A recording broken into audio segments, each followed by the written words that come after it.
First, where did the Frisbee come from?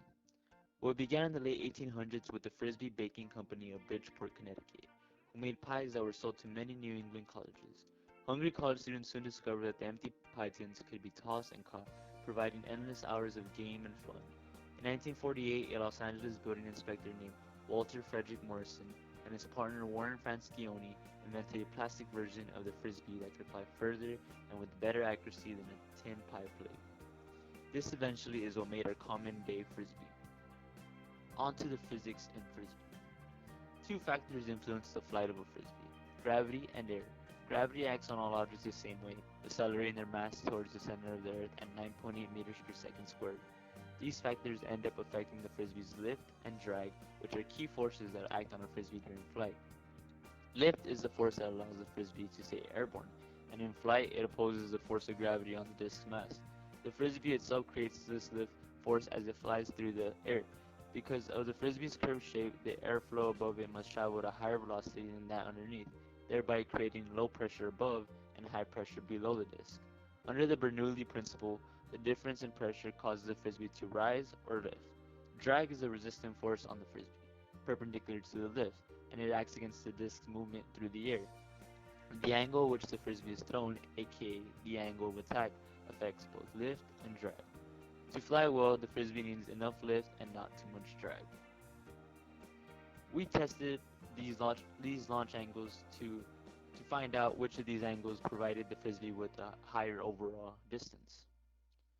First, the negative angle, 0 degrees,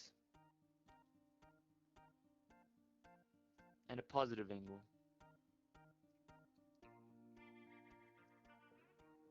When the Frisbee is thrown tilted downward, it does not have much lift and so it quickly falls to the ground.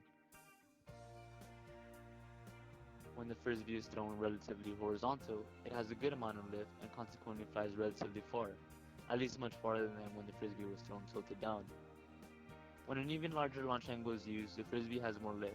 You may have noticed, however, that although the Frisbee thrown upward flew relatively high, it stalled out rather abruptly near the end of its flight, causing it to not get a lot of distance. Of the three launch angles tested, the horizontal launches resulted in the overall best Frisbee throws in terms of overall distance. This diagram shows the forces on a Frisbee in flight. The arrow V shows the direction of flight, V stands for velocity. The downward arrow MG is the weight of the Frisbee. The backward arrow D is the force of drag.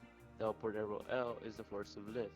Both lift and drag change as a function of the angle of attack, which is A, and is shown here as the difference between the direction of flight V and the direction the Frisbee is pointing, D1.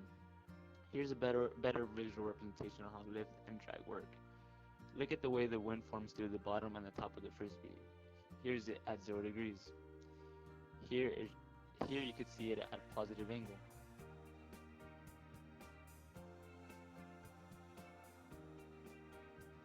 And here you can see the Frisbee at a negative angle and how the wind forms around it. Next, we wanted to see on how throwing against wind and along wind will affect the Frisbee's overall range. First, we threw the Frisbee against the wind. Next, we threw it along the wind.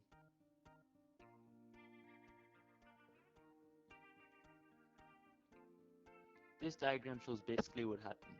Throwing against the wind added more of a force compared to throwing with the wind. Therefore, that's why the Frisbee going with the wind flew further than against the wind. This basically sums up the physics behind a Frisbee, and I hope you understand how you can do things like this. Or this.